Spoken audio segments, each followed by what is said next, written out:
Okay, we're back to Fate's point of view.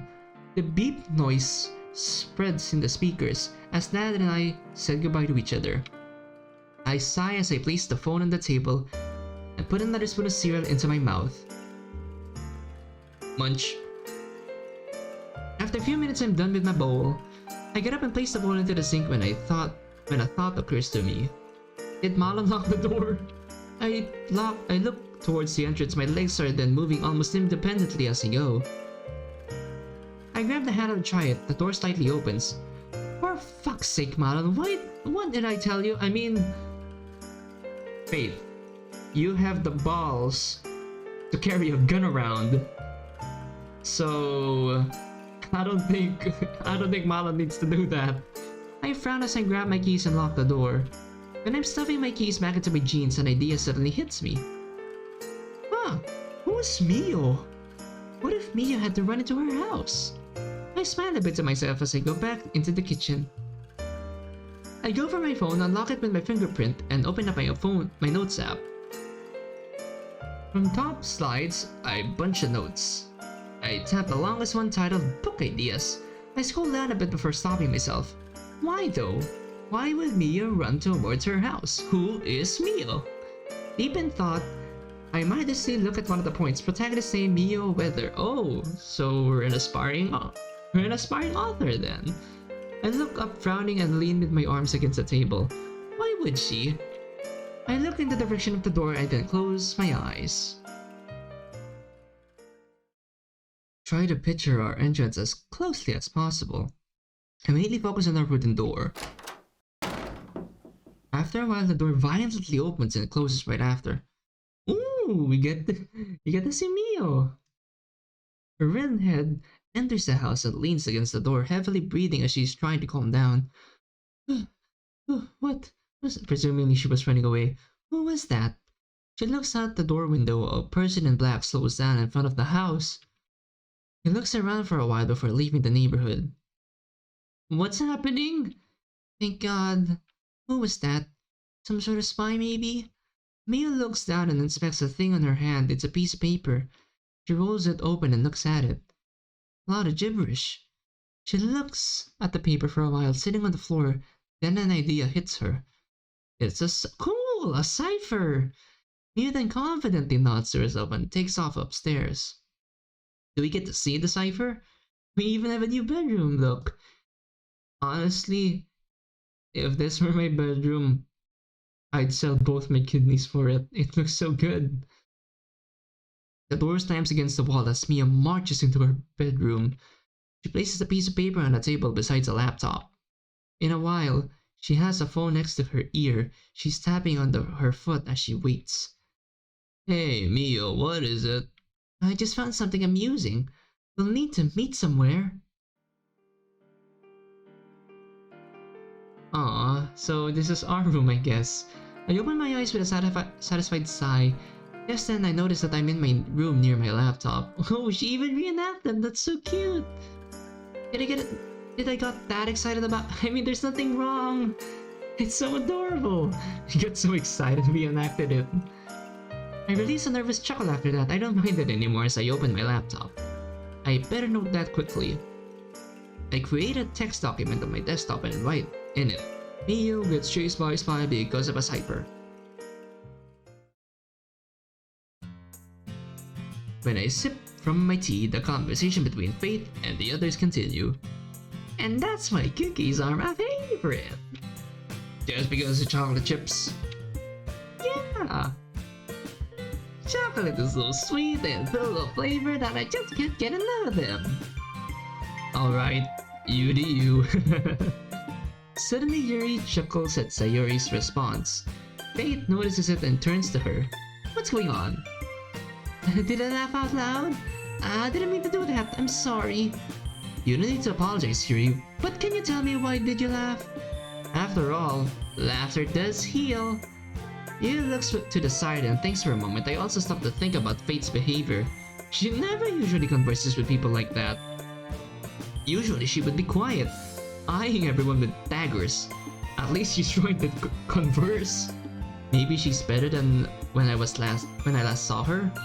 Thank goodness, if that's the case. Uh, Faith, I think that's enough. Our attention turns to Monica, who's almost on the edge of her seat eyeing Faith. What? Can't I get to know Yuri? Of course you can, but can you tone it down a bit? Not everyone appreciates these levels of attention, especially this awkward, especially because it's Yuri, and I don't think we need to explain how nervous Yuri can get. Monica, she's just asking questions. I was also asking questions when that came. But Yuri is... alright then. We look back at Yuri. She has a look on her face suggesting that she wasn't aware of the argument. Thank goodness. Faith nods to herself and leans against the chair. I guess that's settled. Continue then, Yuri. Yuri nods to herself and breathes in and out, thinking about a response. One of the characters in one of my favorite books said something similar to what Sayori said. What happened afterward? Wait. Comparing Sayori to someone who died? Oh no. A couple of us, including Faith, Natsuki, and myself, laugh out loud. Are you serious? I would understand if it was someone else, but come on, not Sayori, please. Oh. After a fair minute of laughing, not gonna lie, I was nervous for a second. We returned to our usual conversation. What's your favorite book anyway, Yuri? Yuri treats the rim of her teacup with her finger while she thinks. I don't have an answer for that. There's just so many to choose from. Then at least, a genre. Didn't Yuri respond to that already? When? When I came to the literature club myself, it was something about fantasy and deep complex words, right? Yeah, something like that. Alright then. What's your favorite book, Faith? Before Faith can say anything, I interrupt her. Yours doesn't count, you know that? And why don't you ram up a stick up your sorry ass? Yikes. The entire club is surprised by Faith's sudden swear word.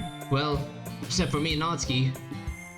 I would like if you refrain yourself from using those words, Faith. Jesus, are you all so uptight here? Wait, you have written a book, Faith? Yeah, I did. And self-published it. That was a lot of bullshit to deal with. Yuri's... sorry. Monica's look sharpens as she looks at Faith, but decides not to call out on her language. What book? Mystery of the Reaper. An urban fantasy where the main character, while trying to find who he really is, meets an outcast angel suspected of murder in his world. Yuri and Natsuki's eyebrows raise after they hear the short description. You're a Christian? Christ.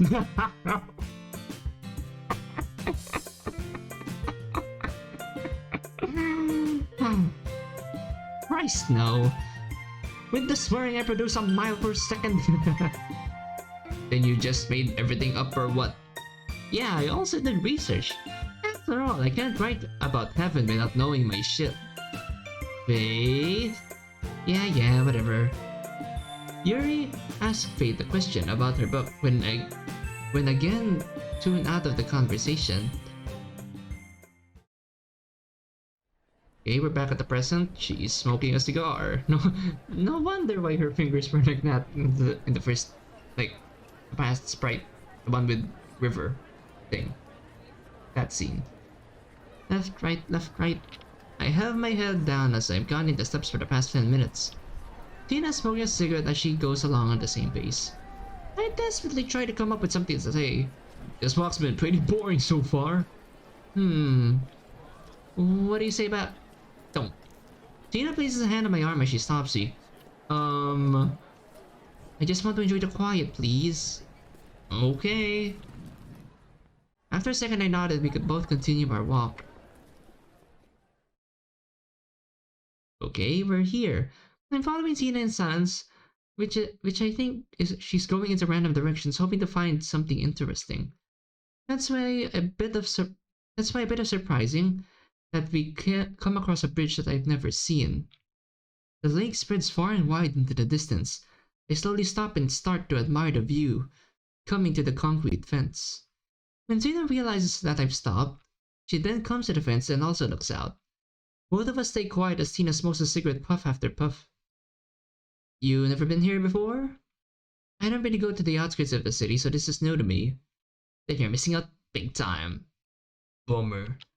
I think of something to say as Tina throws a cigarette butt into the lake. The ashes sprinkle in the air as the butt falls down. How do you know this place? It's quiet, not many people around. It was used for disposal of all kinds of shit. Plus you can't deny the view isn't great. No one probably can't. After a quiet grows between us as I look down and tap with my fingers, trying to find another topic to discuss. Why didn't I quit sooner? What did he say? Tina looks at me surprised. She probably didn't expect that I would hear her. She then looks away while leaning against the fence playing with her thumbs. Why didn't I quit sooner, Malon? Why? I could have avoided all of this shit much sooner and be happier in the long run. And we wouldn't have to deal with the bullshit that followed with Baraga's murder. All because I was too afraid to do something about myself. Fuck.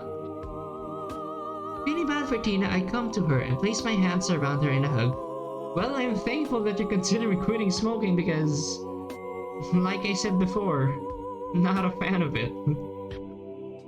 You were forced into it, don't blame yourself. That's really good wait, what are we talking about here? That's really good advice, I really appreciate. Don't cope with that, Tina. You were trying to protect those people you love, but going with it. That's better than ending up dead. What are we talking about? And failing miserably. I break the hug and sigh. She's still hung up over it, so I try to distract her from it. Roman, you're such a pessimist. Tina smirks from my comments and looks down. No doubt, Sayuri had depression. You're really bad at this stuff. Wait, bad? Where's Sayuri? I just wanted to make you smile, you know. Still better than making you feel guilty anyway. As Tina smiles, I still try to find something to do other than to doubt ourselves. As I remember how you called me dog shit.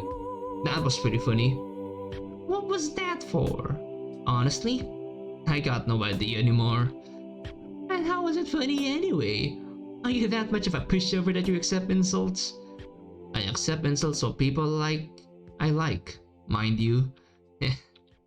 Thanks for the compliment. No probs. We both smile at each other as I pat Tina's shoulder. There's no point in staying here. Let's go. Tina nods in agreement as we head out, leaving the beautiful view behind us. I smile as I spot a familiar house in the distance with a second-story balcony. I head for the front door, consider ringing the bell, but I don't think that's too wise. I opt out to simply knocking on the door. Coming! The voice of a middle-aged man. Oh, never mind. That was an inappropriate voice. Seconds later, the door opens. Oh, hello there. The man is just slightly taller than me and brandishes metal glasses. His shirt is untucked and his tie in freed to not be uncomfortable for him. He smirks as he leans against the doorway. Did my daughter insult you again? Oh, he has a name. Rainier. Did my daughter insult you again? I've known Natsuki's dad for quite a while now. I think Natsuki introduced me to him after a month we knew each other. The first meeting was, at the best, awkward. Really awkward. I recognize that he's only joking with this comment. I decide to play along as I present my own smirk. Call me a wooden wheelchair. So, completely fucking useless? You can't be more right. We both smirk at each other as Natsuki's dad steps aside to let me into the house. Well, thank goodness his dad is chill. The smell of a recently used oven has filled the whole house as I step in. Knew it wasn't going to be about baking. Before I can think about this further, Natsuki's dad speaks up. How's life going? I think back to the argument Tina had with the other girl and then her apology at the courtyard. You could say I've had some surprising encounters. What was it this time? You rammed into a lady and invited her for coffee? No, I didn't. Really? Isn't that a cliche in the bullshit entertainment of yours? Anime? Yeah, that. Well, maybe it is, but it's surely better to watch that than drink beer all day. Natsuki's dad looks into the living room. Several empty beer bottles are laying next to the couch. Rainier then smirks as he slaps my shoulder. Still a stinky piece of shit for that. Gladly he didn't take it personally, which is something I appreciate about him. Thank you. At least he's self-aware about his problems and doesn't mind jokes about it.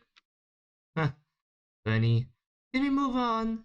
Starting an argument over such a petty thing won't be good for either of us. Alright, alright. Natsuki's in the kitchen if you came because of her. I nod and decide to head for the kitchen. Before I can though, I'm stopped by Rainier, who puts a hand on my shoulder. Thanks for introducing her to someone else than that constant bullshit she's usually reading. I smile as I replicate this gesture on his shoulder. That wasn't me. She picked it herself. Why? I don't have a clue, sir. Wait, did I read that right? Okay. Rainier smirks after I call him sir. I still see that you have respect for older people, Malon. That's what my parents taught me. Rainier's smile drops a bit. It's almost unnoticeable as he taps my shoulder with his palm and goes for the living room. Where the fuck is my bottle? I ignore Rainier for now as I head into the kitchen. It's really cool that they have new backgrounds for everything. Natsuki is currently taking her cupcakes out of the oven, placing them on the counter. Dirty dishes are all over the kitchen. The smell of chocolate together mixed with vanilla suits my nostrils. Beautiful, aren't they? Yeah, but there's one thing wrong. Which one? We were supposed to bake them together, didn't we? Or at least that's what we agreed on, so why did you call me to go here, Natsuki? Well... Natsuki looks away, a tear sweat coming from her forehead. You weren't coming for a long while and I didn't want to eat them at midnight. What even kept you from coming anyway? Nat, you don't have to put on a mask in front of me. We talked about this. Natsuki's sigh spreads as she sits down. Can you blame me? You've basically caught me lying there. I suspected it. Don't worry about it. Natsuki swivels in her seat after my comment. She wants to talk about something, but she struggles as to how to approach it. Before she can say anything, her father comes into the kitchen and heads for the fridge. There he takes out a beer bottle and closes it again. He then takes a look after the kitchen and frowns. Those dishes are going to be cleaned. You understand? Natsuki frowns at him as well, annoyed by her father interrupting her thought process. Yeah, I get it, Dad. Natsuki's tone has poison in it, projecting a frustrated person. Her father picks up on that and leans towards her through the table. Oh no. Oh no. What is that tone, Natsuki?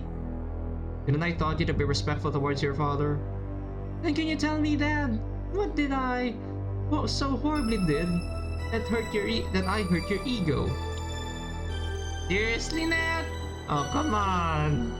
Her father's a bit surprised by her answer. He then narrows his eyes and frowns at Natsuki. Nat? Oh, that's how you're gonna treat me, huh? Then why am I even caring about you then? Natsuki stands up and grabs the table, looking deep into her father's eyes. Care about me? Care? You did not give a single fuck about me, Dad! Who was it that learned cooking by themselves because someone was too lazy to get off the goddamn couch? It was me, Dad!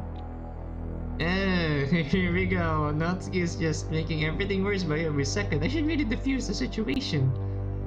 Nat, come on! Both of them are ignoring me as steam was coming from both. And who was the one who makes money? Pays rent for this house. Who doesn't throw her daughter on the street? Oh! Okay, nice sprite. This is probably my favorite sprite of him. And the only time I've seen it. Alright, both of you shut the fuck up! They both look at me, their eyes reveal a savage anger inside them as they pierce into my soul. That's kinda brave of us, by the way. I don't mind it as I come to them both. Now both of you will calm down and very fast. Come on. Breathe in and out. That does it. Breathe in and out. I say my request more loudly to silence Rainier. I hope I'm not butchering his name. Both of the family members look at each other and comply. For a minute they repeat my command and breathing in and out. Eventually they calm down. Rainier looks rather guilty as he sighs. I'm sorry, Nat. I didn't want to escalate it that much. Natsuki ignores him as she sits down again in her chair, looking into a random direction. Rainier, without any other word, leaves with his bottle into the living room.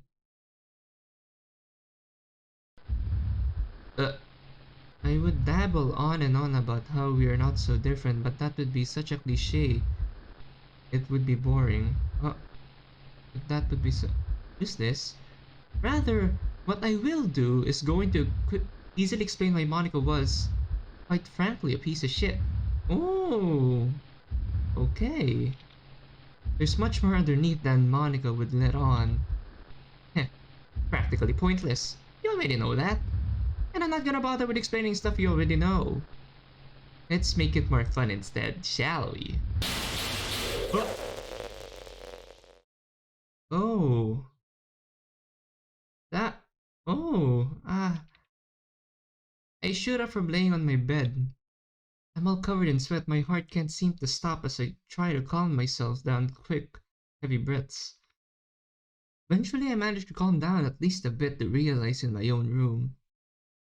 I sit down at the foot of the bed and sigh. The clock just ticks. 4:51. Fucking hell. Nightmares?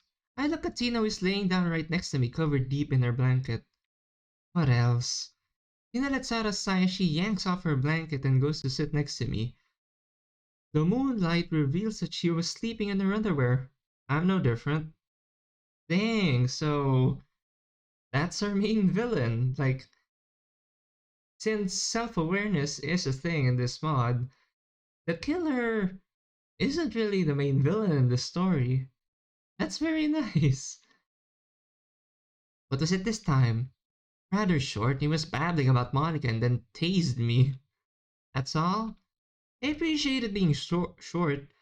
It isn't a pain in the ass for long. True. Mine was... Who's Lily? Your best friend? Tina nods as she looks into the distance. What specifically? The beginning of it was actually nice. First meeting up, doing our friend things, all sorts of random shit. But then everything went to black, and all I was left with is an echoing voice. It was your fault. A random noise was fucking in my ears. Not exactly pleasant either, huh? Tell me about it, Sherlock. We both sit in silence. We all have been getting nightmares for the past month or so. For me, always waking up and sweat in the middle of night is tiring. Tina, after a few seconds, shakes her head and stands up. I'm gonna stay awake. She goes to the closet and starts picking out an outfit. Something more comfortable would be nice. Tina mumbles to herself as she picks out a blue hoodie.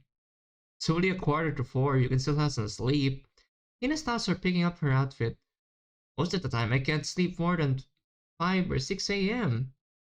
Will an hour make a difference? Probably not. After a while I decide to stay awake as well. After a while we're both dressed up. Tina is adjusting her hoodie with her eyes set on a random drawer. She's still thinking about something.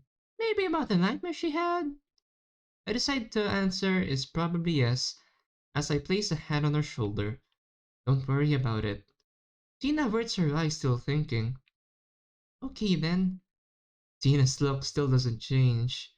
I sigh as I let her be and leave the bedroom. Hey Amy, how are you doing? A few minutes have passed since their argument while Natsuki calls, so I take a closer look at the cupcakes. Well, it's nice that she's best friends with Amy now. Each cupcake is in either of 3 colors, yellow, blue, and green. Each has a piece of chocolate sticking out of whipped cream on top of the cake. I take one of my hands and take off the baking liner. Are you feeling any better? I find the best spot to bite from and take a piece.